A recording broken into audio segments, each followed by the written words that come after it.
Buenos días, instructor Alex Exxon Barreda Castillo. Le saluda su alumno Brian Puyo Condori del área PT 140 de la carrera Seguridad Industrial y vengo a exponerle mi actividad entregable número 1 del área de física. Comencemos de una vez. La situación me indican que yo soy un colaborador en la empresa especializada a la fabricación e instalación de torres de comunicación. Ahora, en la primera situación me indican que se instalarán 125 torres de comunicación en los distritos de Cusco y para ello se transportarán tubos de acero galvanizado de 8.5 pulgadas de diámetro, haciendo uso del servicio de un camión que demoró 9 horas con 40 minutos en recorrer 513.3 kilómetros. Aparte, nos dan de dato que con ayuda de una carta geográfica se midió la distancia geográfica entre las dos ciudades, siendo de 123 kilómetros. Ahora nos brindan ciertas preguntas las cuales tenemos que responder. La pregunta A nos dice, si el diámetro interno del tubo de acero galvanizado es de 197.5 milímetros, ¿cuál es el espesor del tubo? Primero, identificamos todos los datos que nos brindan, como sean las pulgadas y los milímetros, y me piden el espesor del tubo.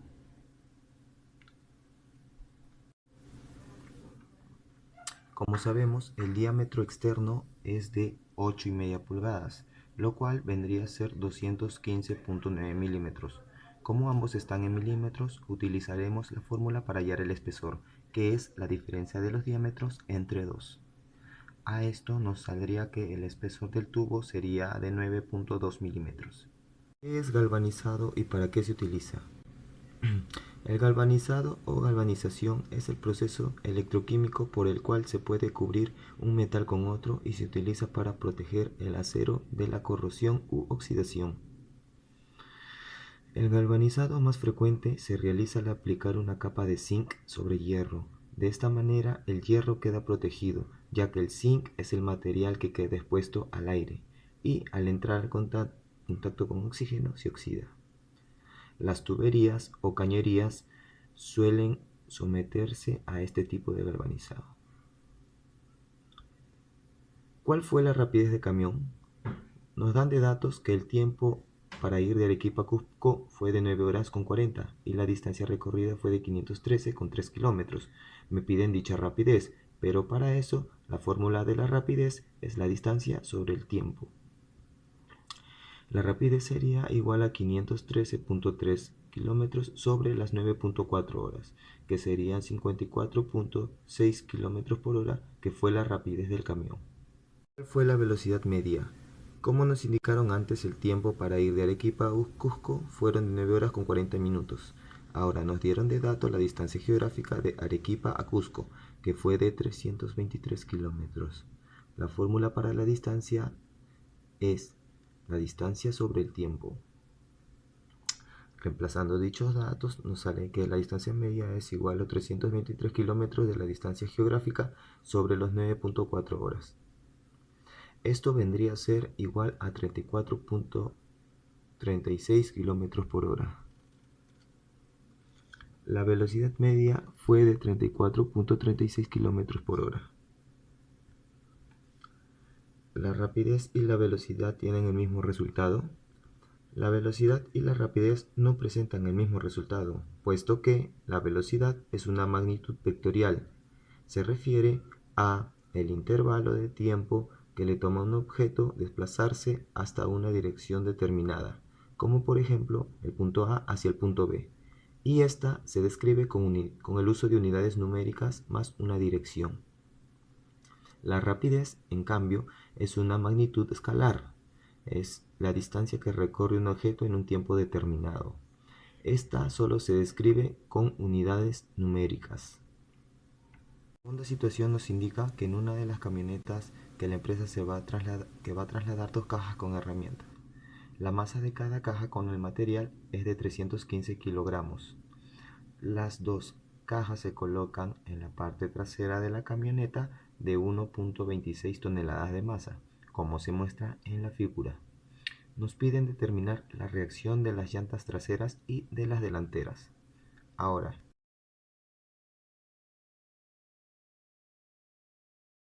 datos que la masa de las cajas será de 315 cada una.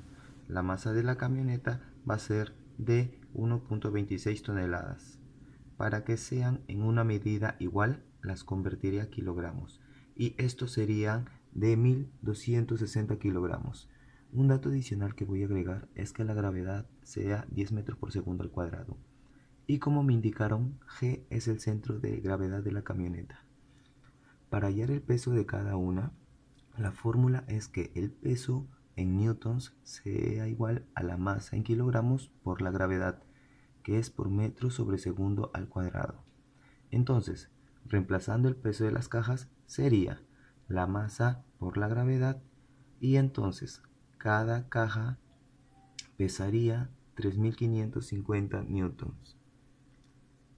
Igual operamos con el peso de la camioneta, que sería 12600 newtons. El primer paso antes de operar sería hallar las medidas restantes. La medida desde C hacia A, de A hacia D, de D hacia el punto de gravedad G y desde G hacia el punto B. El segundo paso sería agregar los puntos de fuerza y la reacción normal, tanto de las cajas como del centro de gravedad de la camioneta, como de A y de B. A y B tienen normal, y las cajas C, D y el punto de gravedad miran abajo. Para indicar si el momento de fuerza es positivo o negativo, tenemos que guiarnos si irá en sentido antihorario o en sentido horario, ya que para el antihorario es positivo y para el sentido horario es negativo. Bueno, las fórmulas necesarias para operar son que el sumatorio de los momentos de fuerza es igual a 0 y que el momento de fuerza es igual a la fuerza multiplicada por la distancia. Primero me piden determinar las reacciones de las llantas traseras. Como ya tengo el primer y el segundo paso, que es completar las distancias y las fuerzas, solo me quedaría utilizar que la sumatoria de las fuerzas es igual a C. Y como el momento de fuerza es igual a la fuerza por la distancia, solamente tendríamos que reemplazar todo y que el centro de giro sea B, para así poder hallar la fuerza de A. Ahora, cuando va en el sentido antihorario será positivo y cuando va en sentido horario será negativo. Reemplazando todo, me saldría que la reacción de A sería 11.130 newtons. Ahora, me piden determinar las reacciones de las llantas delanteras. Como en el mismo caso de las llantas traseras, ahora el punto del centro de giro va a ser las llantas traseras, para así poder hallar la fuerza de las llantas delanteras. Del mismo caso, la misma fuerza multiplicado por distancia, y cuando está en sentido antihorario es positivo y cuando está en sentido horario es negativo. Reemplazando todos los datos e igualando a 0, tendríamos que la reacción en B sería de 7770 newton. Ahora, para comprobar que los datos están correctos, hay que igualar la suma de las fuerzas que van hacia arriba con la suma de las fuerzas que van hacia abajo. Las que van hacia arriba serían las normales, que serían las de reacción en A y en B, que serían de las llantas traseras y delanteras. Y esto sería igual al peso de ambas cajas sumado con el centro de gravedad de la camioneta. Esto sería que 11.130 más 7.770 sería igual a la sumatoria de las dos cajas, que sería 3.150 por 2 sumado con el peso de la camioneta, que sería 12.600 newtons.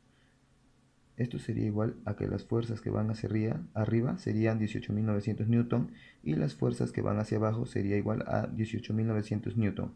Estos se cancelarían y sería 0. Entonces, comprobando así, nos damos que sí